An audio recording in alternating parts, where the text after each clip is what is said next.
Tandremo ny avonavona. Raha vao mahita avonavona Andriamanitra dia manetsika zavatra nohatra an'izany. Mireagira Andriamanitra. Aiza miala ary izay indray no jerentsika ao anatin'ity vidéo ity manasanao anaraka an'izany hatramin'ny farany.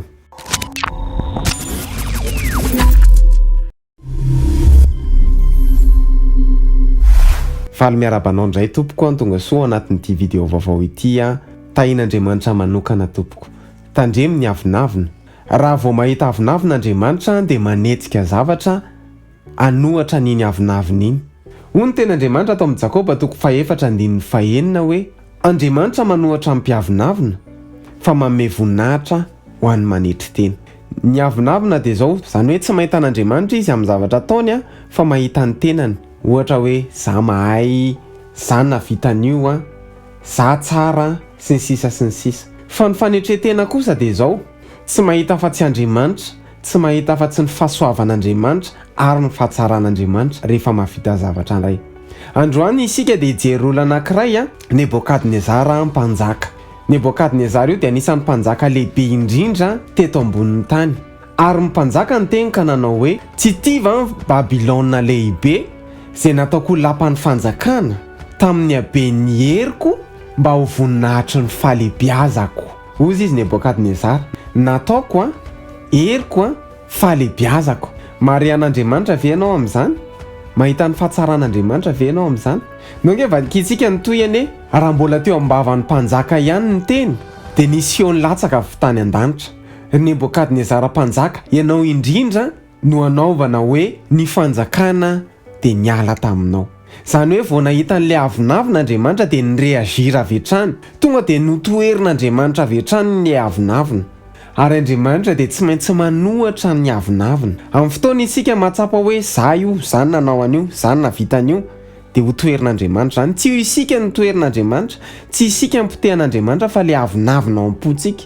Fantatrao ve hoe inona nahazo an'i Nebokadnezara mpanjaka? Fa horoahako hiala amin'olona ianao ka ho any amin'ny bibidia ny finenanao, ampihinanana ahitra toy ny omby ianao, ary fetro andro 7 no olanina aminao mba ahafantaranao fa ny avo indrindra no manapaka amin'ny fanjakan'ny olona ka nanome anao izany. Tatsika nandritry ny 7 taona dia nampianarin'Andriamanitra nanetry tena izy. Izany hoe Nebokadnezara zany niala teo amin'ny fanjakana tsisy nanongana vokatry ilay avonavona. Ozy izy Andriamanitra, satria ianao tsy mahita fa tsy ny tenanao, tsy mahita fa tsy ny herinao sy ny fahatsaranao, dia ho potehako izay fa nimbanao zay. Dia ho rohaka hiala amin'olombelona ianao izy Andriamanitra ary ho avadika tahaka ny biby ianao. Dia ohatrany ahoana amin'izay ary zany tahaka ny biby zany. Tamin'izany indrindra no nahatanterahan'izany tamin'ny Nebokadnezara ka norohana niala tamin'ny olona izy ka ninana ahitra toy ny omby. Ary ny tenany dia kotsany andony lanitra, ambaram-paniry ny volony toy ny voromahery ary ny hohony toy ny an'ny vorona. Izany hoe lasa nivadika biby tanteraka nefa n'olona mpanjaka. Taiza ilay olana? Vokatry ny avonavona. Izany hoe rehefa tonga ny avonavona dia tsy maintsy mireagira Andriamanitra. Ny avonavona dia izao, arenako, fahaizako, fananako, za ohatr'izao satria izany ny asa. Averiko ihany, tsisy olona président eto ambonin'ny tany ambony no Nebokadnezara na président Amerikanina ary. Tsy afaka ilahatra amin'ny Nebokadnezara. Fa ny porofony, ozy izy Andriamanitra, ny lapanao tsy ho ravako fa ny avonavonao anatinao ho ravako. Manomboka androany zany dia tadidio fa Andriamanitra ny nanome, Andriamanitra dia mampitandrina. Fahatelo, tsy maintsy toherin'Andriamanitra ny avonavona mireagira Andriamanitra. Ary fahaefatra, 7 taona no nampianaran'Andriamanitra Nebokadnezara hanetry tena. Olona kilasy be teo, olona mana-maizy azy lasa tsy lahitra ny coupongle an'io. Vavakitsika tompoko.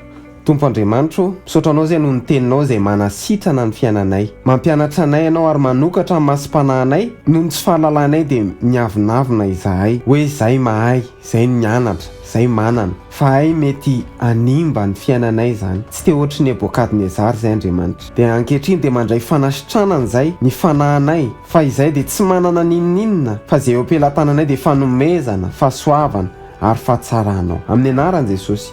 Amen. Noho izany tandremo ny avonavona. Raha nafinaritra anao ny vidéo dia aza misalasala, milike sy micommente sy mipartage.